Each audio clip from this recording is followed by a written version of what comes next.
Bonjour les enfants, bonjour Pablo, bonjour Sam, bonjour Julie. L'histoire d'aujourd'hui nous parle de sorcières, mais de sorcières qui font du sport. Ben oui, ça s'appelle la course des sorcières. Il était déjà tard. Carmela la sorcière et son chat Chaudron jouaient au petit dragon, quand soudain le sorciphone sonna. Carmela décrocha. Sur le miroir à côté d'elle apparut le visage de sa grand-mère Eugénia.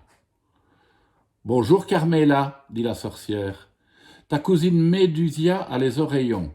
Je t'ai donc inscrite à sa place à la course de ballet annuelle des sorcières. »« Mais mon véhicule tout neuf à turbo-balai est bon pour la ferraille, » répondit Carmela blanche de frayeur. « Il a percuté un tas de fumier. »« Tu es inscrite, un point c'est tout, » répliqua la grand-mère. « Tu n'auras qu'à prendre ton vieux balai. Fin de la discussion. » Et son visage disparut.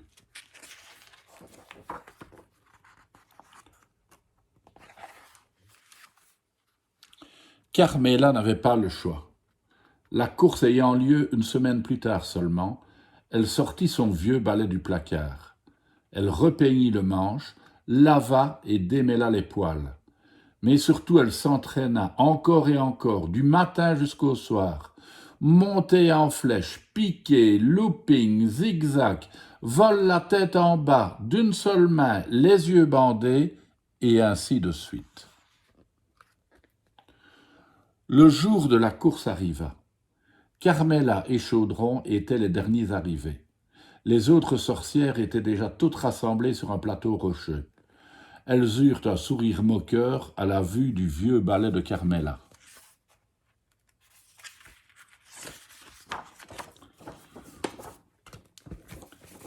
Grabella remplissait son balai-fusée de poudre magique.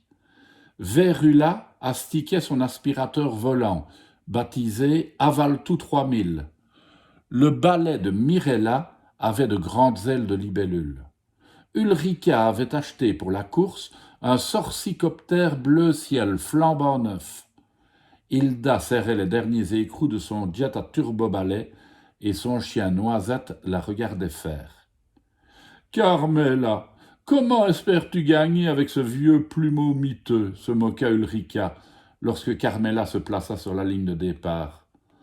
Cette dernière fit comme si elle n'avait rien entendu. Le moment du départ arriva enfin. La très grande sorcière souffla dans son corps et la course commença. Ulrika dépassa Carmela à toute allure. « Tu ne nous rattraperas jamais, espèce d'escargot !» lui cria-t-elle en riant. Les autres aussi étaient plus rapides. Bientôt, Carmela se retrouva dernière.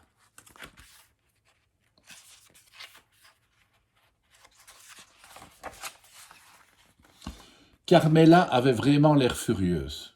Elle cria « Elles vont voir ce qu'elles vont voir. Avec de plus longs poils, nous serions bien plus rapides, poursuivit-elle. Elle récita alors « Popcorn et pain rassis, poils de balai, allongez-vous. » « Non !» cria Chaudron. Mais quelque chose s'était déjà passé. Des étincelles les enveloppaient. Ce n'étaient pas les poils du balai qui s'allongeaient, mais les cheveux de Carmela. « Il est dangereux de faire usage de magie pendant la course, » lui rappela Chaudron. La très grande sorcière a ensorcelé tout le trajet, si bien qu'aucune formule magique n'agit tout à fait comme elle le devrait. « Ce n'est pas si terrible que ça, » dit Carmela, ses cheveux flottant au vent derrière elle comme un drapeau.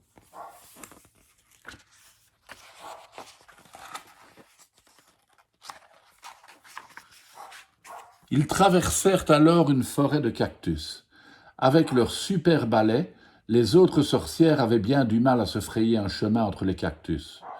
Le vieux balai de Carmela, lui, passa sans peine. « Nous les aurons bientôt toutes rattrapées !» jubila Carmela. Mais elle resta accrochée par ses longs cheveux au dernier cactus. Elle manqua de tomber du balai. Au dernier moment, elle parvint à se détacher avec l'aide de Chaudron. mais les autres étaient de nouveau loin devant. Ils traversèrent ensuite une grotte sombre et froide, couverte de glace. « Je vais nous éclairer par magie, dit Carmela. Ça marchera sûrement. » Chaudron sentit ses poils se hérisser, mais il était impossible de la retenir. « Barre aux céréales et pépins de citrouille, lanterne magique, éclaire-moi. »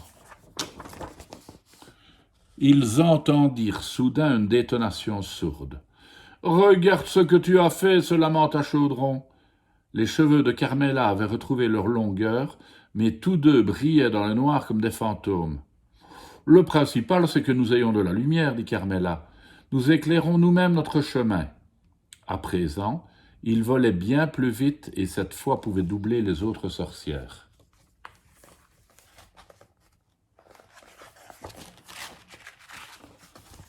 Mais les autres sorcières étaient loin d'être bêtes, et elles suivirent tout simplement Carmela et Chaudron. La grotte à peine franchie, elles les rattrapèrent. « Comme c'est gentil à vous deux, vers luisants géants, de nous avoir montré le chemin, » ricana Ulrica. Et toutes les sorcières dépassèrent en trompe Carmela et Chaudron. Heureusement, après avoir volé un moment à l'air libre, ils cessèrent d'être phosphorescents.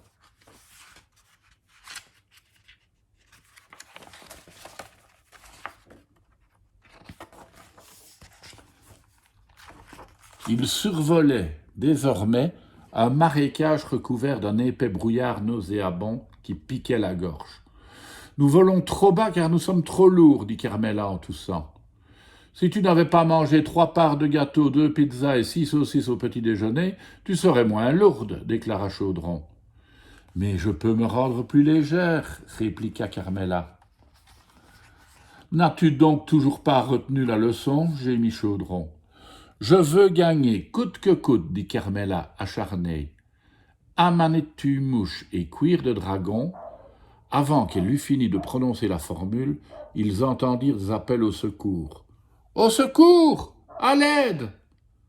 Non loin devant eux, Noisette, le chien d'Hilda, était à demi enlisé dans un marécage boueux. Hilda essayait de sauver son animal fétiche, mais la boue lui arrivait déjà au ventre et elle ne pouvait plus bouger. Elle avait aussi perdu sa baguette magique dans la boue. Son lourd véhicule s'était écrasé au sol. Hilda avait vraiment l'air désespérée. « Je dois l'aider !» s'exclama Carmela en arrêtant son balai. « Mais, s'étonna Chaudron, les autres sorcières sont déjà passées sans aider Hilda. Si tu l'aides, tu perdras la course. »« Il y a des choses plus importantes que la victoire, » répondit Carmela. Elle tendit sans hésiter la main à Hilda et sortit la sorcière et son chien Noisette de la boue. Le petit balai faisait de son mieux, mais il pesait bien trop lourd. Ils se retrouvèrent vite très loin derrière les autres et furent les derniers à franchir la ligne d'arrivée. Carmela était quand même un peu déçue d'avoir perdu, mais la très grande sorcière lui décerna un prix spécial pour son esprit d'entraide. Carmela rayonnait de joie et sa grand-mère Eugénia était, elle aussi, très fière d'elle. Le lendemain matin, Carmela, Chaudron, Hilda et Noisette prenaient le petit déjeuner tous ensemble. « Il y aura une nouvelle course la semaine prochaine, » lut Carmela dans le journal. « Quelqu'un a fait usage de magie pendant la course alors que c'était interdit. C'est extra, non ?» Heureusement, la très grande sorcière n'a pas remarqué qui c'était, dit Chaudron en faisant un clin d'œil à Carmela. « Quant à moi, déclara Hilda à Carmela, je vais t'aider à réparer ton véhicule pour te remercier de nous avoir aidés. »« Il n'y a pas de quoi, répondit Carmela. Nous avons perdu la course, mais nous avons gagné une amie, et c'est là le principal. » En effet, le plus important, c'est pas toujours de gagner, c'est de participer et d'être sympa avec les autres. À demain les enfants.